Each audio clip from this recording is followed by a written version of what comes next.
that has happened to me to Uplift Dawah. But to share just a very quick story.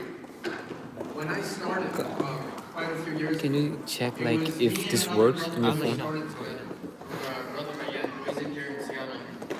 And we didn't know too much about Islam. We would practice, alhamdulillah, pray 5 times a day, read Quran because our parents had raised us in that manner. But we didn't have too much knowledge about Islam. And we started showing up to the tables, and giants like Brother Sari, Brother Yusuf, all of them are at the table. And we just stand there and watch them do their thing. Talk to these people about Islam. Tell them, answer any questions that they had. And we just stood there observing them week after week after week. And then one week came where Brother Yusuf came to me and he told me that, by the way, Anas, next week when someone comes and asks me a question about what Islam is, I'm going to send them to you. That's all he said. And he sent me home.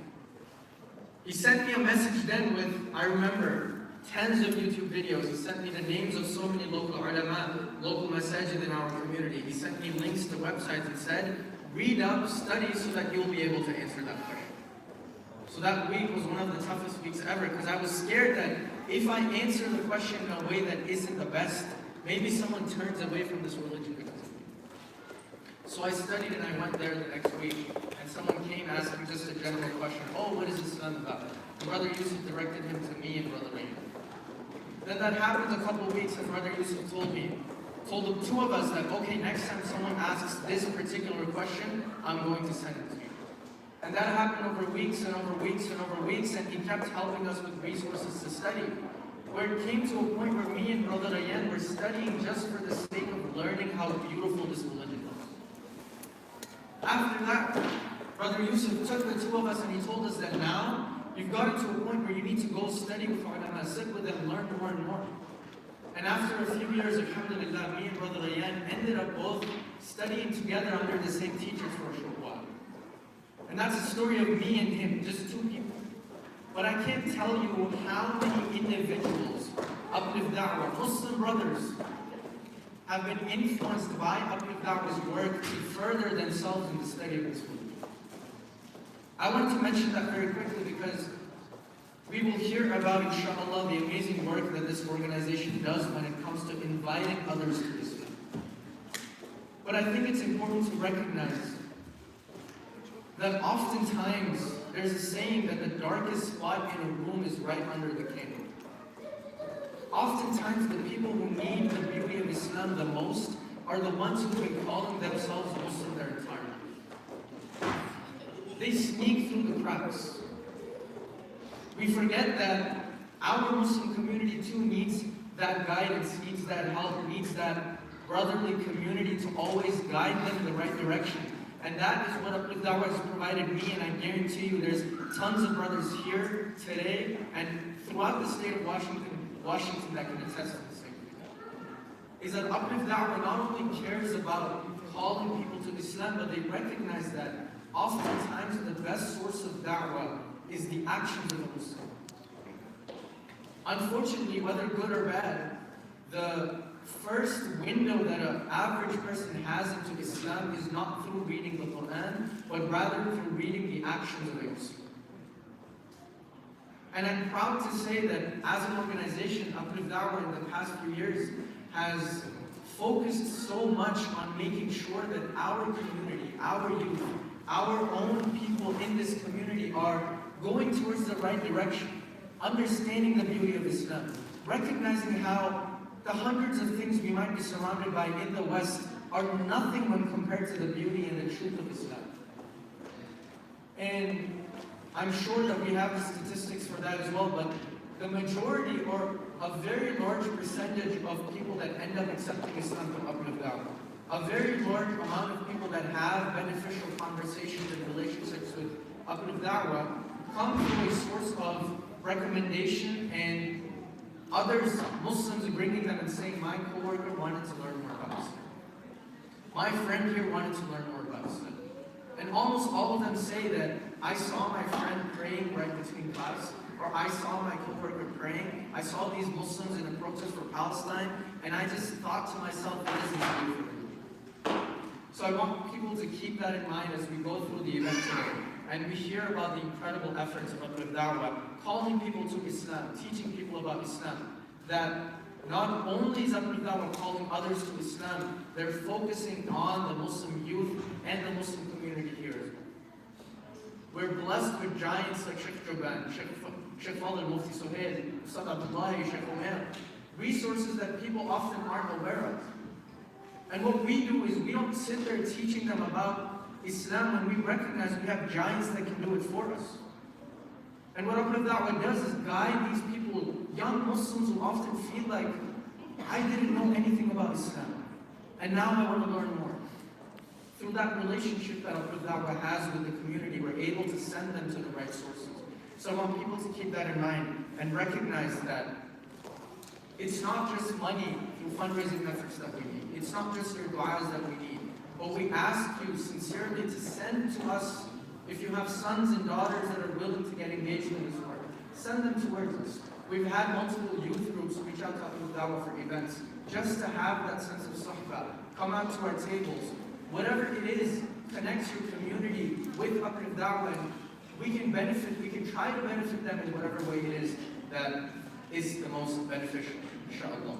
I ask that Allah subhanahu wa ta'ala benefits Uplift Dawah through you guys' presence and benefits every single one of you for being here as well, inshallah.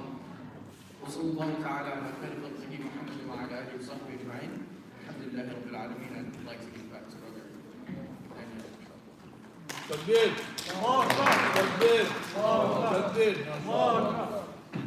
Jazakallah khair, Brother Anas. That is a great reminder that not only is Uplift Dawah doing work for converts and bringing people to the religion of Islam that are not Muslim, it is also bringing people that are Muslim to the deen of Islam and connecting them more with the deen of Islam. Next, I'd like to invite Sheikh Juban. Sheikh Muhammad Juban he serves as the MAP's ambassador, and he's the president of the Imam Fatwa Committee of Washington. He is also a graduate of Al-Azhar University in Egypt, and he also teaches at the Internet Islamic University. Sheikh Juban has a wide range of experience in the community, and he is very impactful to the community. So I'd like to do a warm welcome to Sheikh Muhammad Juban.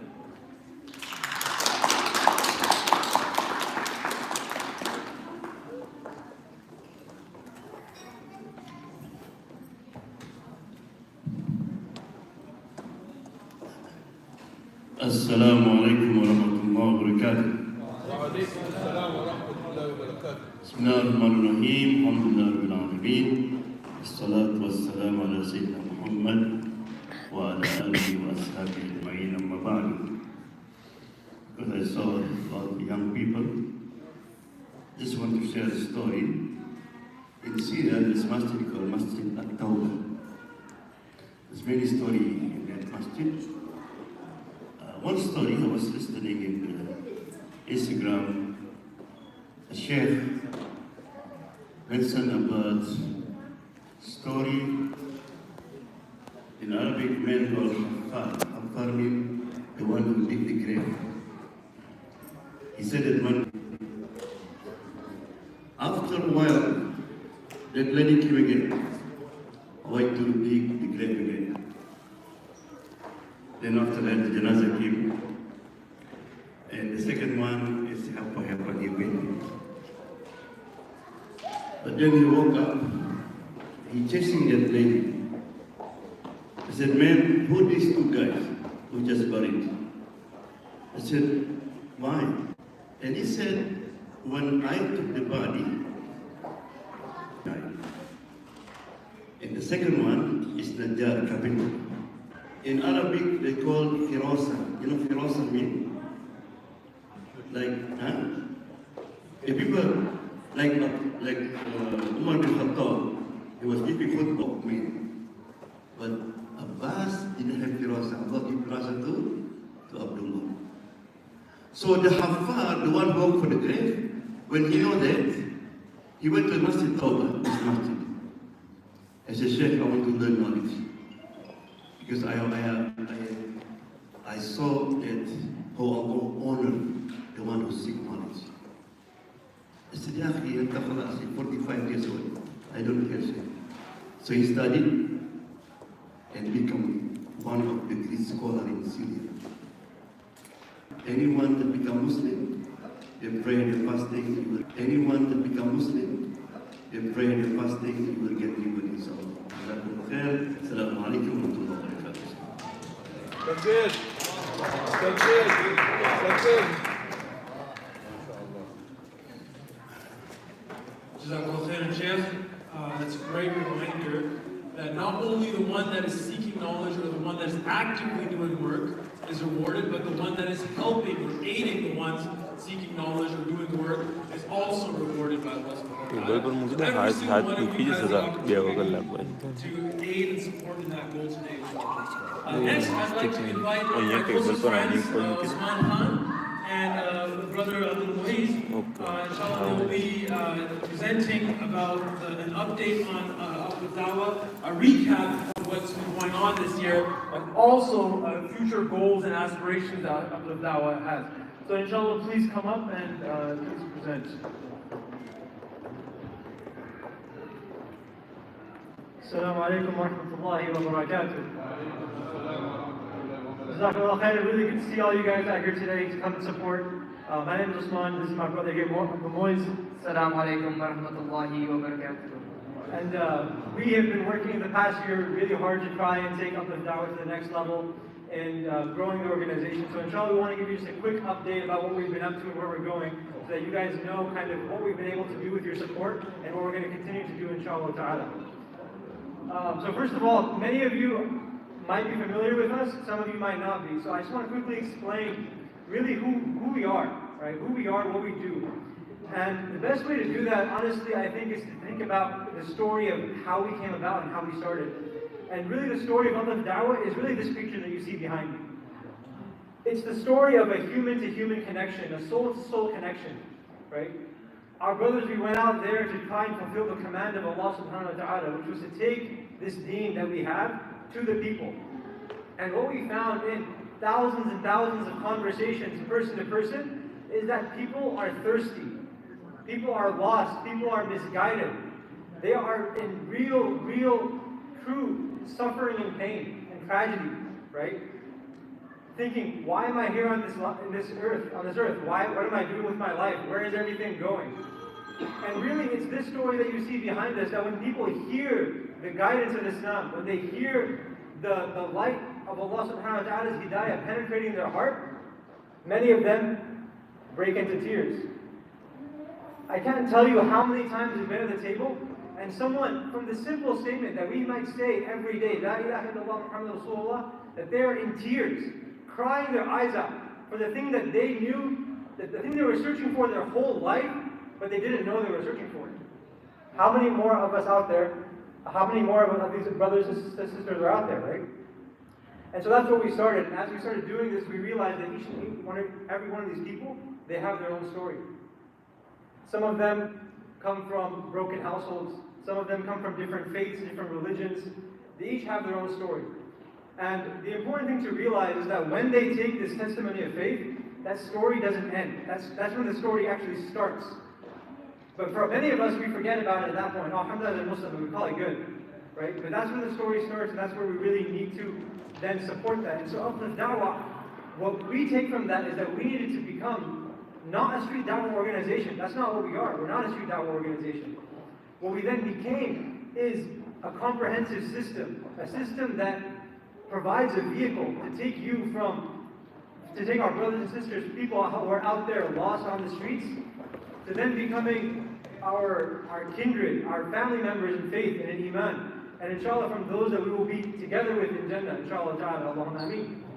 So that is really what we are, is providing you from A to Z. How do you go from there to being a part of our community and all the support infrastructure that's needed to make that happen? And again, this is just to point out that, what Allah subhanahu wa ta'ala has told us about the power and importance of what this is. This is a really serious thing. People are, I can't drive it home enough how much pain people are in from not having this gift of the deen. Alhamdulillah, salatu wassalam ala Rasulullah.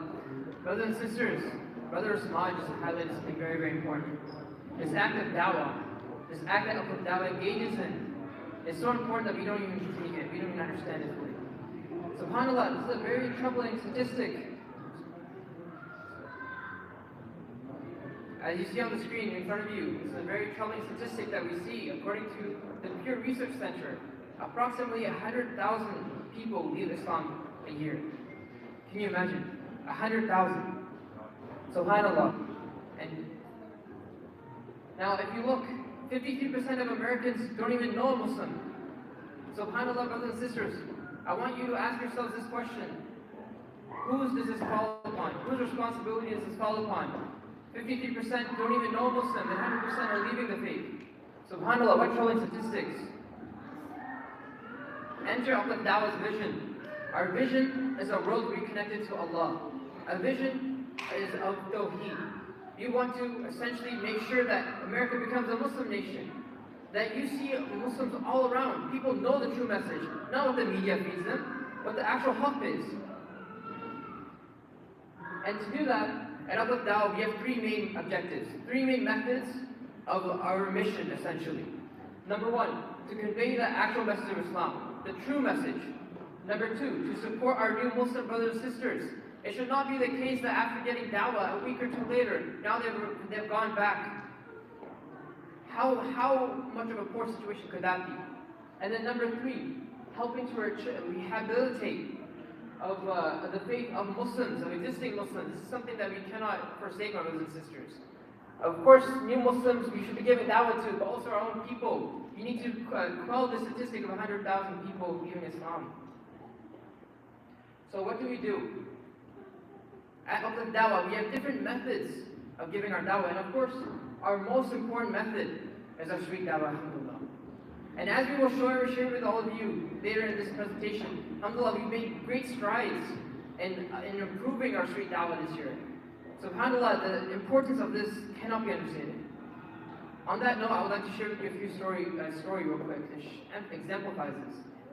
SubhanAllah, a few months ago, there was an old man in the Mount Rainier area. And as you may imagine, brothers and sisters, there's not even that much of a Muslim pop presence there, much less an Uplift Dawah presence. There was an old Filipino man. He was going for his groceries one day. And on the floor outside of a Safeway, he found an Uplift Dawah brochure. An Uplift Dawah brochure on the ground. Who knows how it got there? Somebody maybe brought it with them that he gave it to, and they just dropped it outside. So he's picking up this trash. He picks it up. He's thinking he's gonna throw it away, he's gonna put it in the dustbin, whatever. And he reads it. It's one of our brochures. SubhanAllah. He's reading, he's coming to the conclusion. SubhanAllah, what is this? It's totally changing his perspective. He was born and raised as a Christian. His whole entire life he believed in Christianity. So now he's hearing about something else for the first time. He's hearing that Isa alayhi salam is Rasulullah. He is not God. So then he calls up our hotline. He calls 7, 8, 9 times. SubhanAllah, eventually somebody picks up, and then he requests to meet us. SubhanAllah, once he meets us, he takes a shahada. The haqq was apparent to him. Allah gave him hidayah in his old age. He's 89 years old Filipino man, and now he took a shahada. And he's crying, he's saying that I always knew it. I finally get to be somebody who goes to heaven. I get to go to heaven. He's profusely crying. Our brothers and sisters, the question I ask you all to ask yourself today, how many more people are like that are out there? That we just haven't reached. That once we tell them about the truth, SubhanAllah, Allah will shoot hidayah into their hearts. And moreover, we cannot neglect our dawah training. SubhanAllah, Allah has blessed us with such an amazing community.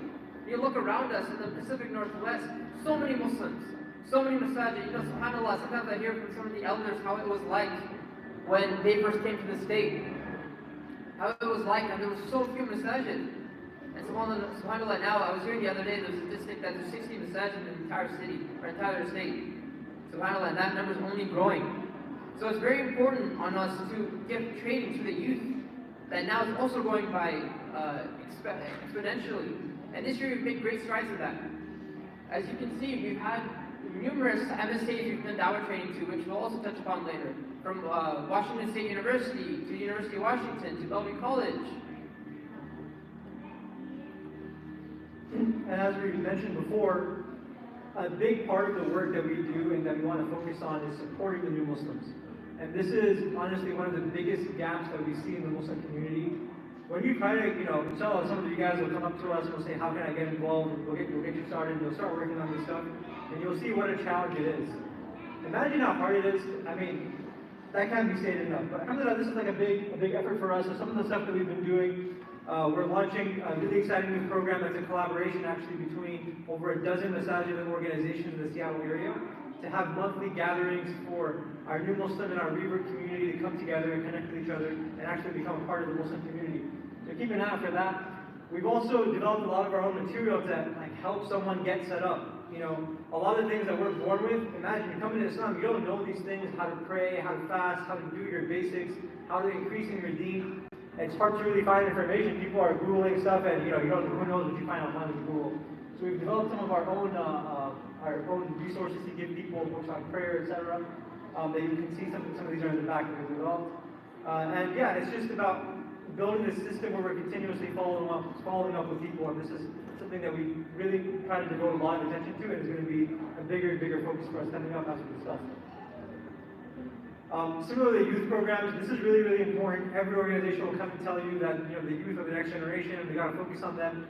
But subhanAllah, it's not easy work to do, and there's always more that can be done from the organization. So some of our activities include youth counseling. A lot of the people, like subhanAllah, when you get into this work, you'll be surprised at some of the things that people come to you with, that their children are struggling with, that their teenagers are struggling with. And it's really important that we strengthen our young men and women in the deen. We also do youth dawah training in terms of how do you actually defend yourself against all of these ideologies that you have, atheism, liberalism, Christianity, all these different types of misguidance that's out there. How do you defend yourself from all of those things? And how do you actually defend Islam in this age of Islamophobia, when people are getting bullied at school, when people are always attacking, calling, terrorists, this, that? How do you actually defend Islam in a correct way and preserve your deen? And finally, the Dawah hotline, your brother Moy just mentioned it. This is a free resource that people can use anytime.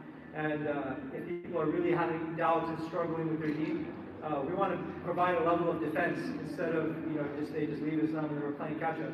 And to be honest, you meet these people. You meet these people who leave Islam. I met one at the table just a little while ago in Bellevue. He used to come to MAPS actually. He said he used to come to MAPS all the time. I left Islam. Why? I really didn't agree with some of the stuff, this LGBTQ stuff. I don't understand why it's not allowed. We had a long conversation with him. May Allah guide him. I think I had an impact, right? I don't know what situation now, but let's all thank God for him, inshallah he comes back, right? But this is a big thing that we really need to focus on, and so this is always near the top of our mind as well.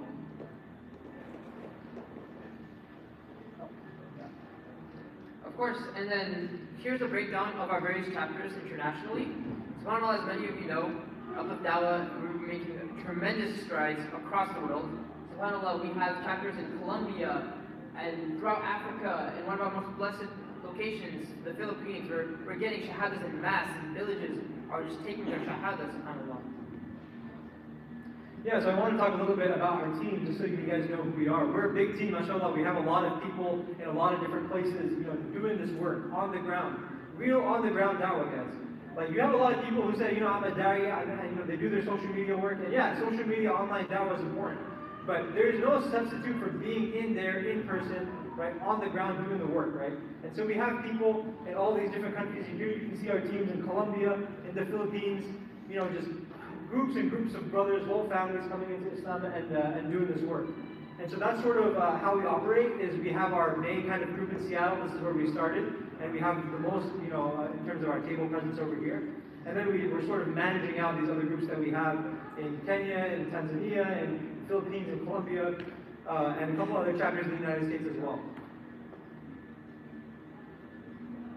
Yeah, and so now also we want to talk a little bit about in 2024 specifically. Last year we came up here, we told you guys what we're up to, we asked for you guys' support, and alhamdulillah we were able to do some really incredible things. So we want to share that with you, just to guys show you what's possible when we come together and work together.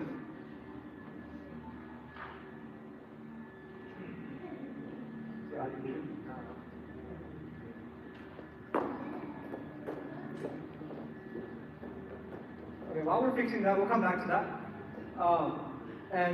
So we'll talk a little bit more about some of the things that we have going on. One of the big things that we did this year was a message campaign. So last year you may have heard that we had almost 1,000 brothers and sisters stationed out in the Philippines. So big communities. We needed to establish a place for them to come together, to have their Jumu'ah Salah, to have their daily prayers. Right, so we ran a campaign for that, and with the money we were able to raise, we got that set up for them now, alhamdulillah. Similarly, some of the other stuff that we have going on, we're working on expanding our reach a lot, so across a few different axes.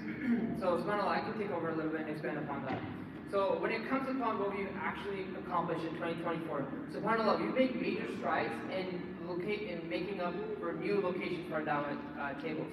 SubhanAllah, this year we've seen a huge increase in involvement in Bellevue. SubhanAllah, we just had a Dawah table, Tacoma, and SubhanAllah, with the help of all of our brothers, we've been able to get so many shahadas, so much progress and benefit have been able to be made from these new tables.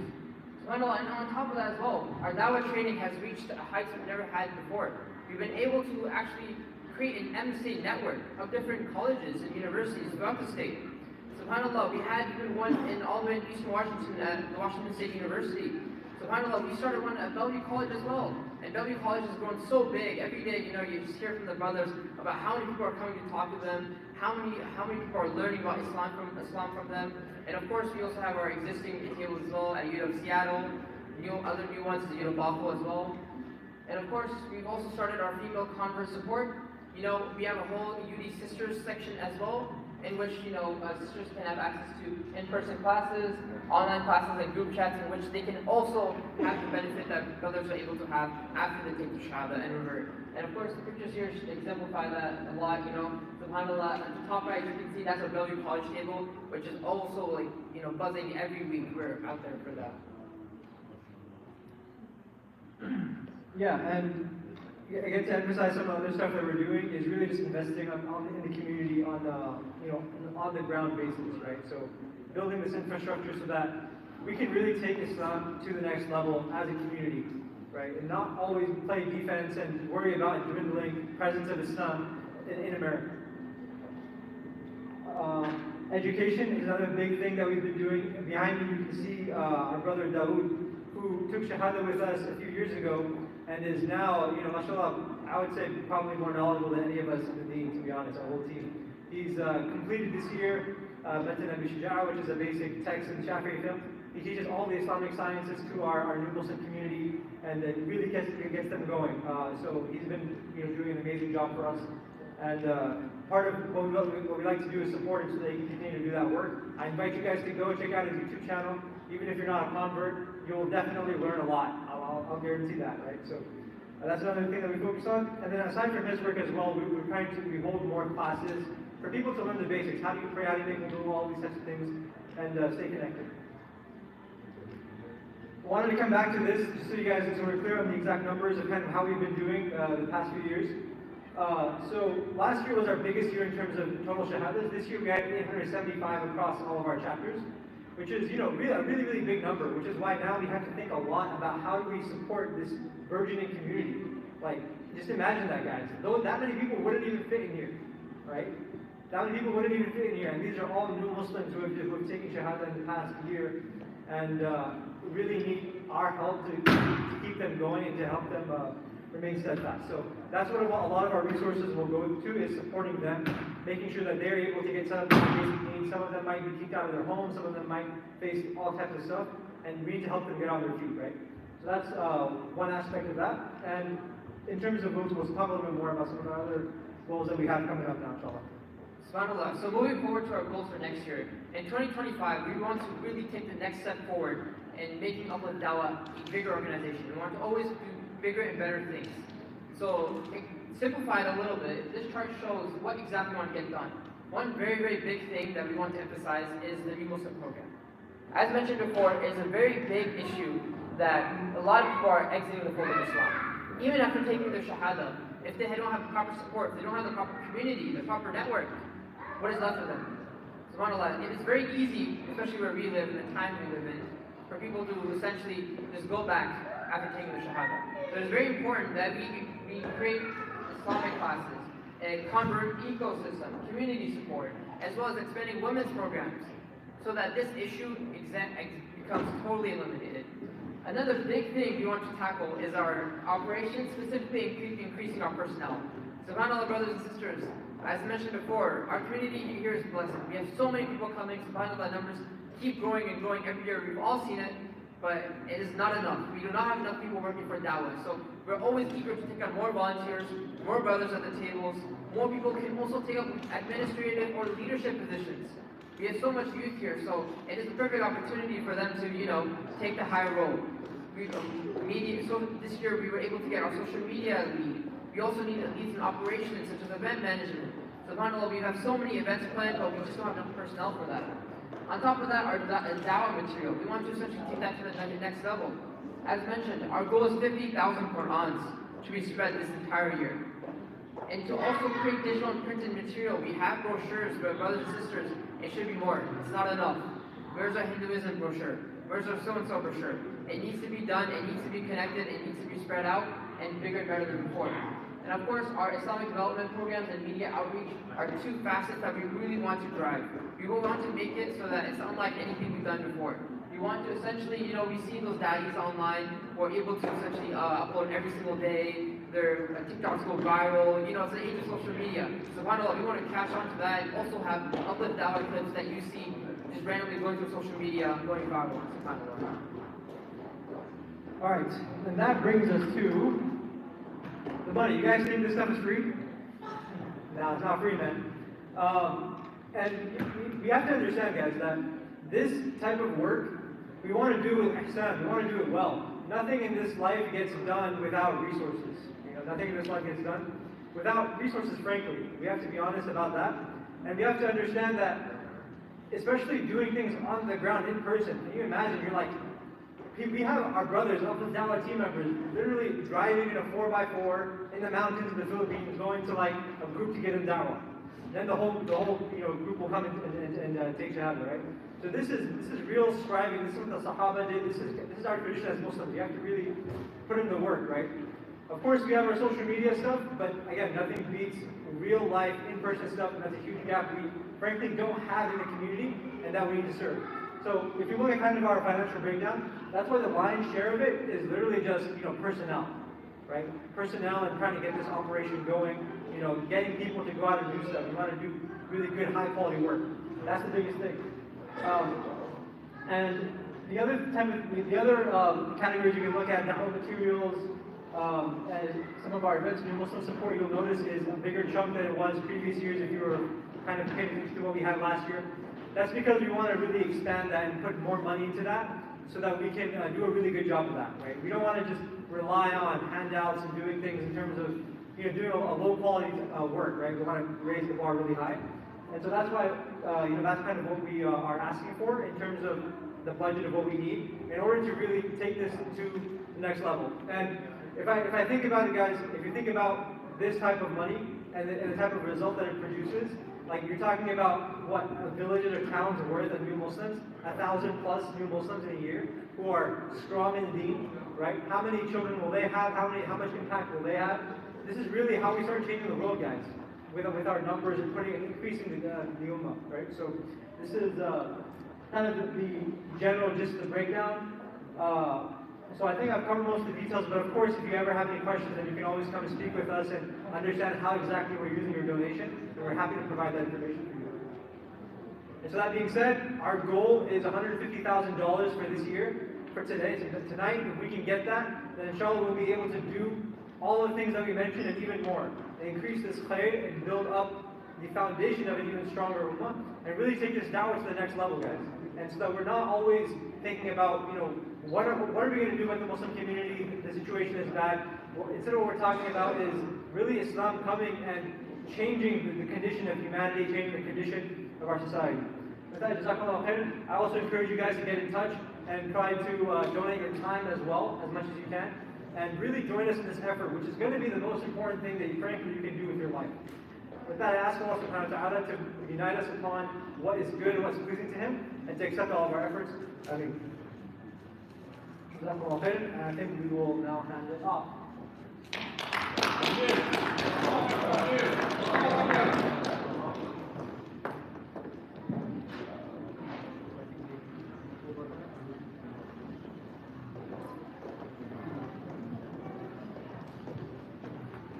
Jazakallah khairan, Usman and the boys. They really broke down the work that is going on in all of these different communities and how much of an impact that Uplift Dawah is actually making. With that, I'd like to introduce Imam Akram Bayumi. Inshallah, he will be talking more about the goals and the vision. And he's the Imam at MAP Seattle in downtown. He doesn't want me to give more of an introduction, but he's very knowledgeable and very good friend of mine, so please give him a warm welcome. Let's give Danielle a warm welcome. No one gave a warm welcome to Danielle.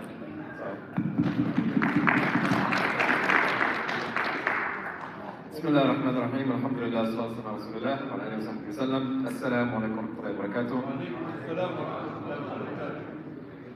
MashaAllah, every time I say salam, I hear one voice. That's always Shukran. Alhamdulillah.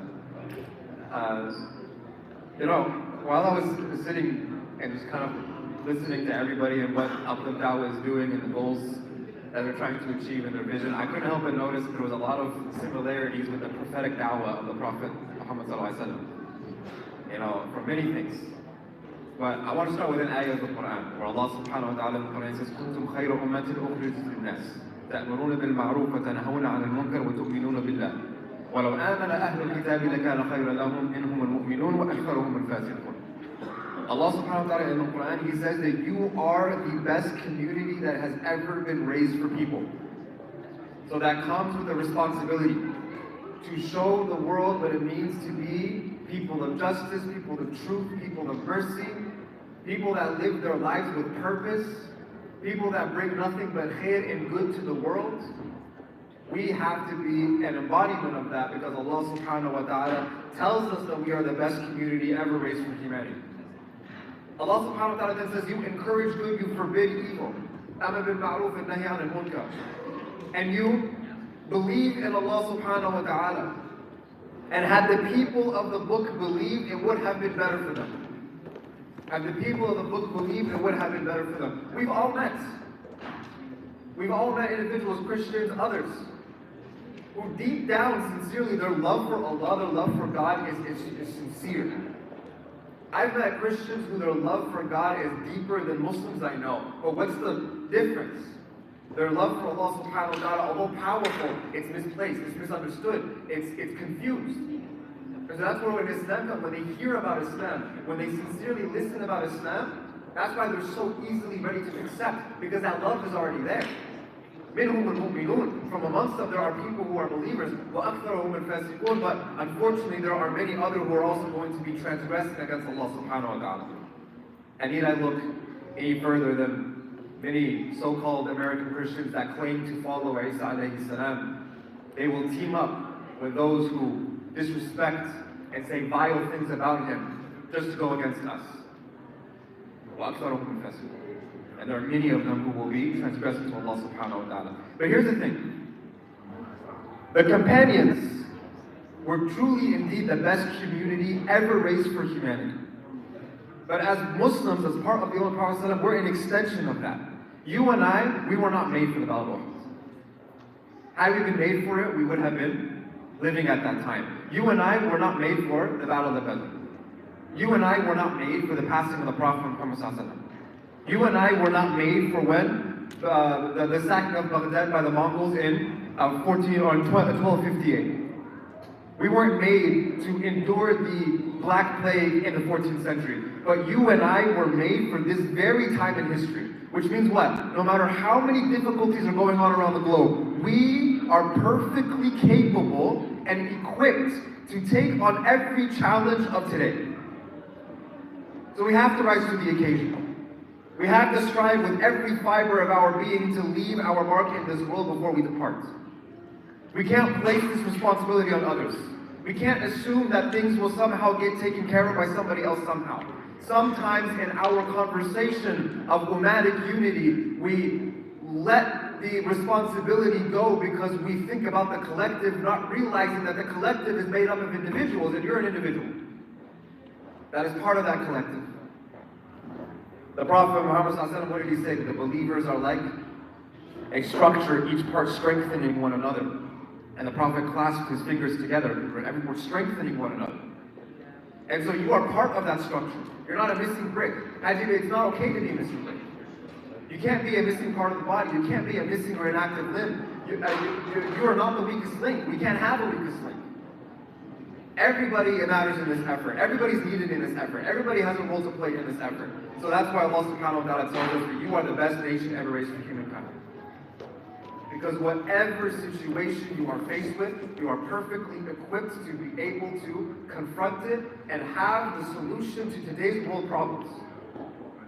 So you are an important part of that ummah. So first of all, we need to show gratitude to Allah that He made us a part of this ummah. Alhamdulillah, alhamdulillah, He guided us. He chose us. He loves us to be part of His deen. When He didn't need us, He doesn't need us ever. But He chose you to be a vehicle for this deen. And what an honor that is. First of all, we have to be grateful. We have to be grateful for that. Alhamdulillah. So let's reflect on this ayah. Are you grateful of being a member of this ummah? How do you strive to become the best version of yourself? How do you motivate others to do the same? Now, some of the things that I noticed Uplift Dawah is doing that was very powerful. Number one, we talk a lot about how many Muslims enter into the deen. We are proud of it, and we should be proud of it. Islam is the fastest growing religion. That's not going to change anytime soon because of efforts like Uplift Dawah. But one thing that they addressed that many are too shy to address, and I was going to bring it up, but they already brought it up, so I was super impressed. How many people leave the deen every year? I learned something today. There's a study that was done by Rabata about converts, American converts. I learned this just today. Fun fact. Just amongst the converts themselves, 7 out of 10 end up leaving the deen. 7 out of 10. Why? Because they have no support system. In comes the initiatives that Uplift Dawah has to make sure that there are support systems for the converts. What did the Prophet ﷺ do when the hijrah happened? The mu'akhat. Right? The mu'akhat. Ta'ahu fillah, akhawain, akhawain. Pairing people up together so that they can strengthen one another. So that those who have deep knowledge in the deen can and have the strongest spirituality this world has ever seen from the Muhajirun are not pairing up with Ansar who have strong belief in Allah and His Messenger, but that Iman is still being cultivated, and so they're paired up with the Muhajir to teach. And the Ansar also benefits the Muhajir, because the Muhajir sacrificed everything. They didn't have any material wealth, and the Ansar had material wealth. So that ta'akhu fillah, akhawain, akhawain, you guys help each other. You strengthen one another. It was beautiful to see that. You know what else is also beautiful to see? How they have efforts in different parts of the world. Right? The Prophet ﷺ, his da'wah, there was a hijrah, a main hijrah. The hijrah, when I say hijrah, everybody comes to mind what? Medina right away. Pop quiz for everybody, real quick. Somebody shout out, really fast. There was a hijrah before that happened. Where was it? Habasha, Abyssinia. Tamam. There was da'wah efforts going on in Abyssinia. Why? First of all, the scholars bring out many wisdoms. One of the wisdoms is it's a strategic da'wah move. You create a stronghold in another area of the world where Islam can grow and prosper. Because the Prophet ﷺ cannot meet every single individual, but he can send people in different directions. He can send emissaries in different directions. So building a stronghold elsewhere is also very powerful and also very prophetic and also something that we're seeing Uplift Dawah doing. So many beautiful prophetic qualities of Uplift Dawah that we are seeing. Now one thing I want to mention that's extremely important. There was a study that was done also by the Yaqeen Institute about converts. There's a report just recently released, maybe within the last 2 weeks or so. One of the things that they mentioned is, it's a very insightful report. One of the things that they mentioned is what is the number one reason why people enter into the deen? Believe it or not, it's not some philosophical argument. Believe it or not, it's not some nuanced answer to a fancy question. It's what Osman was talking about at the beginning. Human connection. Good character. A good positive experience with Muslims is what caused people to enter into this deen. That's what caused people to enter into this deen. But here's the kicker. Do you know what the number one quality of why people left the deen? Same reason. Character. The exact same thing as getting people into the deen, good character. The opposite of it was getting people out of the deen, bad character. And so you look at the life of the Prophet Muhammad Sallallahu Alaihi Wasallam. He was born, he's created as the chosen one. From the moment he was born, he was destined for prophethood. But for the first 40 years of his life, he established himself as someone of good character, Sadiq al-Amin. So that when he had revelation in Ghar Hira in the cave, and then he comes down in shock, not knowing, and nervous and scared about this huge responsibility that's now on him. He comes to none other than his wife Khadija Kubra radiallahu anha. Dathiruni, dathiruni, zamiluni, zamiluni. Cover me, cover me. And what does Khadija say after hearing everything from Prophet? This happened, this happened. I now have this responsibility to spread the message of Allah across the globe. I don't know how I'm going to do it. What does Khadija radiallahu anha say? Khadija radiallahu anha, she says, Abshir, be glad, be happy. فَوَاللَّهِ لَا يُخْزِيكَ اللَّهُ أَبَدًا. Allah subhanahu wa ta'ala will never forsake you. Why? Why will Allah never forsake the Prophet? Because of 6 qualities that he had. It's Sahih Bukhari, this narration. The narration continues, and Khadija says to the Prophet ﷺ, you always keep good relations with your family. You speak the truth. Each one of these qualities could be a whole lecture on their own, so I'm not going to dive deep into them because we'd be here all night. You keep maintaining good relations with your family, number 1. You speak the truth, number 2. You bear the burdens of others, number 3. You provide for those who have nothing, number 4. You entertain your guests generously. You're very generous to your guests. And that's number 5. And number 6, you always come to the aid for those who are stricken with calamity. That's the character of the Prophet ﷺ that made him established as one who is going to be now a prophet and deliver this message to the world. I say these 6 because if we are going to be representatives of our beloved Nabi Sallallahu Alaihi Wasallam and truly kuntum khayra ummatin ukhrijat lin-nas, we need to embody these 6 qualities as well. So I'll say them again. Number 1, keeping good ties with our family members. Number 2, speaking the truth. Number 3, you bear the burden of others. Number 4, you provide for those who have nothing. Number 5, you're generous to your guests. And number 6, you assist those who are stricken with calamity. Our brothers and sisters, with all the plights that we're seeing around the Ummah today, many times we try to pinpoint what is the reason why these things are happening. We'll point to Zionism, we see it's all Zionist fault.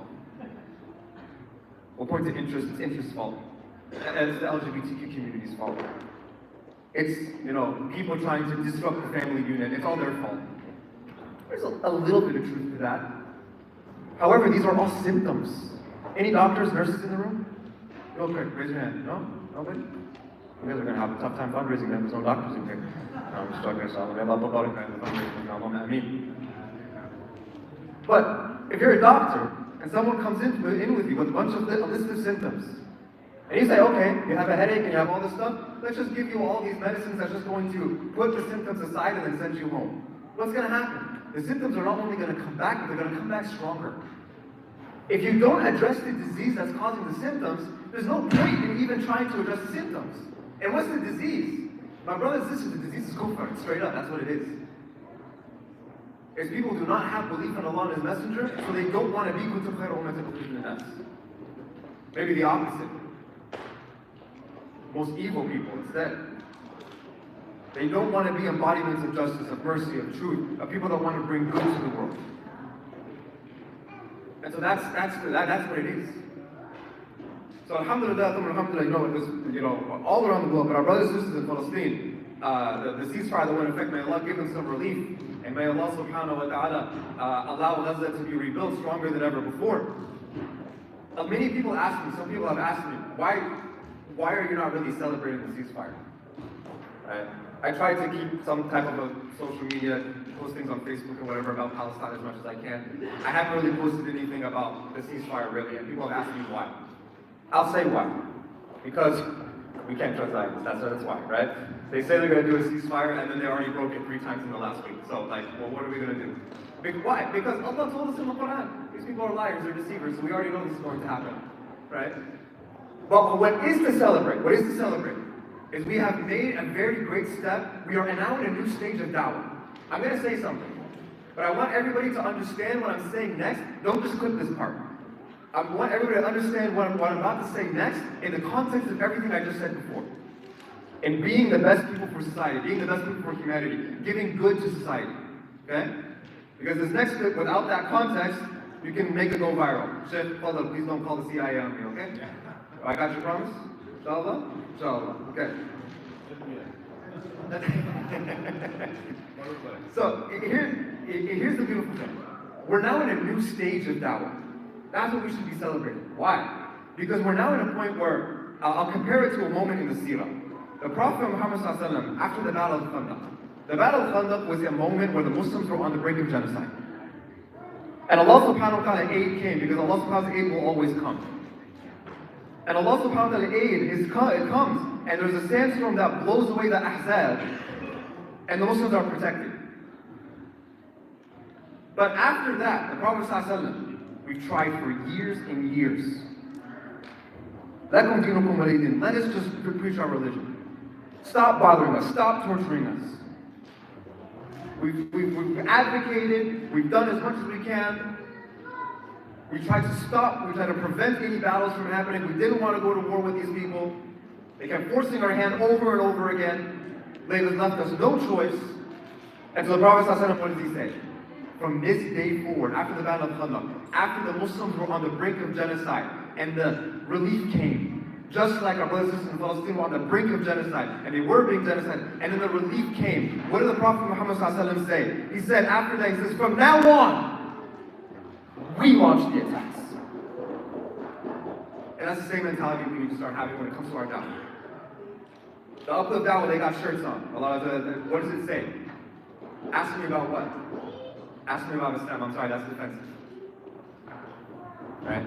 You're waiting for somebody to come approach you and ask you about the deen. You should change your shirts now. You should say, let me tell you about Islam.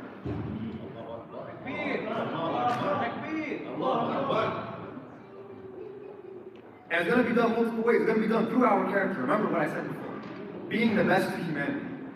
But also showing you that the Quran of Allah subhanahu wa ta'ala and the guidance of the Prophet ﷺ is the nur that this world needs. And the whole world will know it because the prophecy tells us so. The Prophet ﷺ told us that Islam will reach every household. The question is, will you now be a vehicle for that prophecy? Because Allah will make that prophecy happen. You choose whether you're going to be that vehicle or not for that prophecy. And that's an opportunity that we have tonight. And so may Allah subhanahu wa ta'ala allow us to maximize the positive impact we make before our time is up and grant us a great reward for our efforts.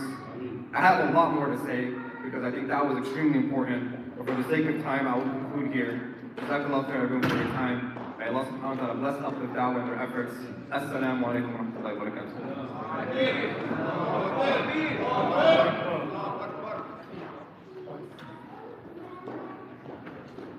Jazakallah khairan akram for that amazing reminder. Just to add upon that, when Khadija radiallahu anha, she gave Rasulullah sallallahu alaihi wasallam that reassurance that he is the perfect human being for this. And Allah subhanahu wa ta'ala revealed, Ya ayyuhal muddaththir, qum fa'anzir. O you who is covered up, arise and give and warn others. So that is our goal. Right now we are covered up. Right now we are hidden. We are scared to tell others about the religion of Islam. So it is our time to arise. So at this time I'd like to bring up Brother Saeed, Brother Kozel, and Brother James. They'll be talking about their revert story, their convert story, and how Uplift Dawah has impacted their lives. Please give them a warm welcome. Takbir! Takbir! Alhamdulillah, we want to introduce you to our new brothers in Islam and let them speak on behalf of some of the work that we've done for them and some of the benefits, inshallah, that we've been able to provide for you. Assalamu alaikum. and sisters. My name is Quazell White. When I started this journey about 2 months ago, what I did not know once I started this journey is how much support was in the room with the people that surrounded me. I couldn't be more thankful to be with Uplift Dawah. It's been a tremendous support upon my search or my journey this far. But like I said, I wouldn't have took my shahada. I wouldn't have even been comfortable enough to even come here without Uplift Dawah. I'm just thankful that we had programs like Uplift Dawah and the people within us, because without that, I don't think I would be here. I don't think that this would be something I would even feel comfortable doing. My upbringing and my background, not a lot of people are Muslim. And for me to come to the Muslim community, it was big, it was tremendous. And I'm grateful for that I even met the people that I met to encourage me to come to this side. And without Uplift Dawah, I wouldn't even, it's amazing. I'm very blessed, and I'm thankful that I have Uplift Dawah and good mentors, good support, really great support, and I couldn't ask for any better. Takbir. Takbir. Takbir.